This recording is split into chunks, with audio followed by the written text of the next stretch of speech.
Biblia versus Religión presenta Juan 1:1 y la gramática al traducir era un Dios. La palabra era un Dios. Esta cláusula C de Juan 1:1 en la traducción del Nuevo Mundo ha sido objeto de una acusación falsa que nada tiene que ver con el contexto sino con la gramática. Veamos, por ejemplo, lo que nos dice este interlineal griego-español teológico y exegético por Hernández y Ardura, de la editorial Patmos. El argumento arriano que el Logos es un Dios es un error gramatical y teológico. No es tema de este vídeo combatir lo segundo, o sea, si es un error teológico. Hay una verdad sobre la cláusula C. El contexto es quien determina si es indefinido, cualitativo o definido. En el pasaje, tanto trinitarios como no trinitarios usan diferentes textos para respaldar una u otra postura. Lo que aquí quiero exponer es la gran mentira al afirmar que es gramaticalmente imposible una lectura indefinida, o sea, la palabra era un Dios. Y lo haré recurriendo a varias obras, todas trinitarias, dos de ellas de la Iglesia Adventista del Séptimo Día, como para que no quede dudas de lo manipuladora que es la afirmación de gramaticalmente imposible. Si los traductores de la Nuevo Mundo violaron las reglas gramaticales, o son muy tontos o muy deshonestos. Pero si no hay una violación de la gramática, entonces la deshonestidad es de aquellos que acusan de analfabetismo griego a los testigos de Jehová. Empecemos por el libro de la editorial adventista IADPA titulado Y otros pasajes difíciles, por Richard L. Lidke. Este libro admite, pero no figura artículo definido, griego ho, él, que los que leen griego podrían esperar ver con seos Dios. Y dado que los sustantivos que no tienen artículo definido están pensados a menudo para ser entendidos como indefinidos, algunas personas, entre ellas los testigos de Jehová, han llegado a creer que Cristo es Dios solo en el sentido de un Dios, lo que también podría significar que está subordinado al Padre Eterno, el Dios que no es igual a Él. Este libro, después de dar una serie de textos entendidos como el contexto de Juan 1:1 en favor de la Trinidad, sin embargo, en ninguna parte dice que hubo una violación de la gramática por parte de los testigos de Jehová. De hecho, al descartar la lectura de un Dios debido a su creencia trinitaria, la obra pasa a decir, además de usar sustantivos no articulares como sustantivos definidos, los autores bíblicos también los usaron para expresar cualidad o la naturaleza de un sustantivo acompañante, algo que también han planteado los testigos de Jehová como una alternativa a la frase un Dios, o sea, era divina. Esta obra adventista, llena de textos que interpretan en favor de la Trinidad, no tiene como argumento la supuesta violación de la gramática, algo ilógico si los traductores de la Nuevo Mundo hubiesen incurrido en tal violación. De hecho, otra obra adventista titulada La Trinidad, en la cual se menciona lo muy improbable que es la lectura indefinida, al final admite, aunque la regla de Caldwell permitiría tal traducción, un Dios, si el contexto lo requiere, ambos, la gramática y el contexto, hacen dudosa tal traducción.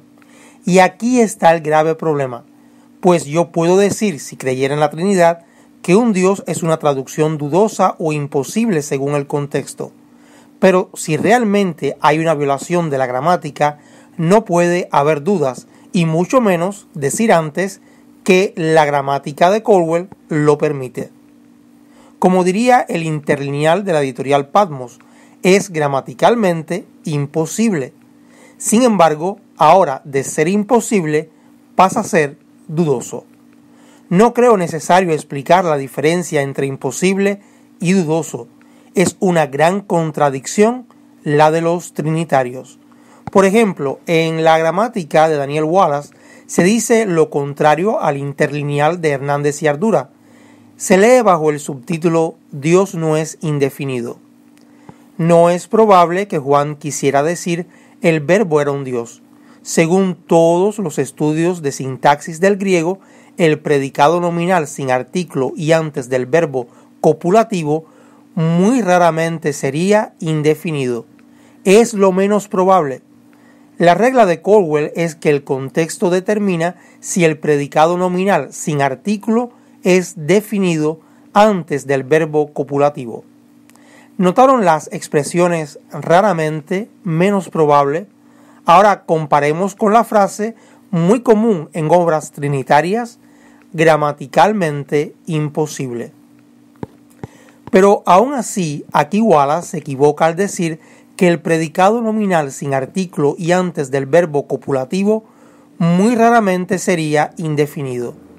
La obra protestante y publicada por la editorial Clie, Falacias exegéticas de Carson, dice lo siguiente: se puede abusar mucho de la regla de Caldwell. En muchas de las acciones en las que se apela a esta falacia, la regla es pensar que la parte de esa regla que se aplica a Juan 1.1 se basa en el examen de todos los anartros predicados que preceden los verbos copulativos. Si ese fuera el caso, su cifra del 87% sería impresionante. Pero lo cierto es que él afirma haber examinado solo los nombres anartros definidos. Recientemente uno de mis estudiantes, Ed Dewey, utilizó GrandCourt, una concordancia digital, para obtener todos los nombres anartros, incluyendo definidos, indefinidos, cualitativos y nombres propios y algunas entradas ambiguas que preceden al verbo copulativo, ginomai y eimi. En el Nuevo Testamento griego descubrió que había aproximadamente la misma proporción de nombres definidos e indefinidos. Ahora noten lo que concluye Carson. Es una falacia argumentar, basándonos en que un nombre predicado que precede a un verbo copulativo es un anartro, que es muy probable que ese nombre sea definido. Estadísticamente, eso no es más probable que concluir que es indefinido. Hay que decir que Carson no está en contra de la regla de Caldwell, aunque admite que tiene algunas deficiencias metodológicas. Incluso en esta misma obra dice, el verbo era Dios si otros indicadores contextuales lo sugieren, y como trinitario pone entre paréntesis y lo hacen. Pero de un tirón echa por tierra dos posturas dogmáticas. La primera, que en Juan 1.1 una lectura indefinida no es posible, y segundo, destruye la falsa idea de que un nombre predicado que precede a un verbo copulativo es un anartro, que es muy probable que ese nombre sea definido.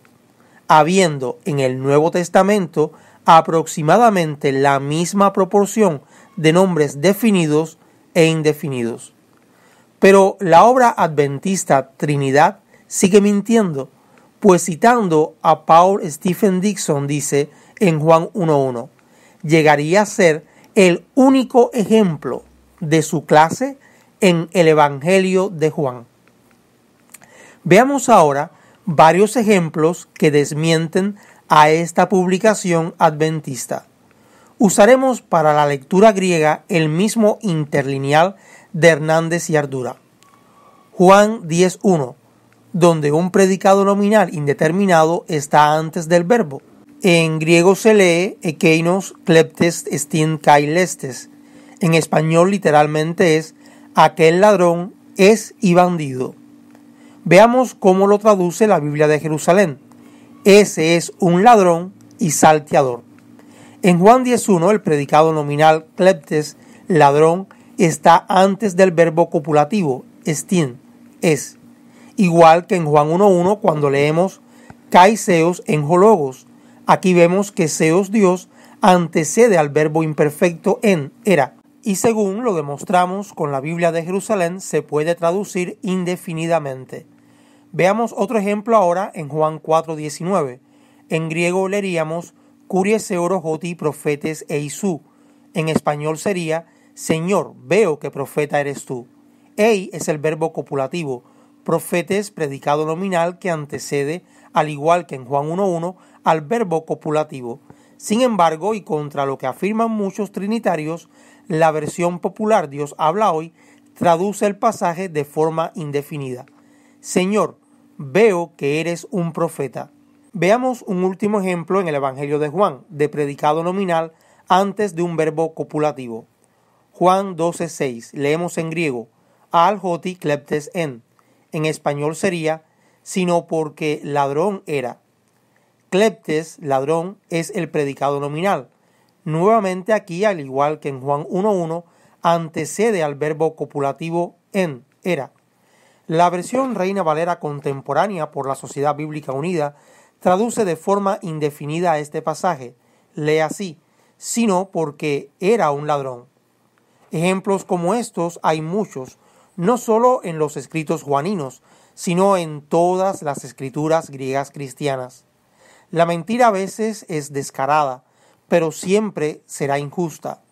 Gramaticalmente imposible es una mentira en el caso de Juan 1:1. Esto es Biblia versus religión. Si le gustó el vídeo, no olvide comentar, compartir y suscribir.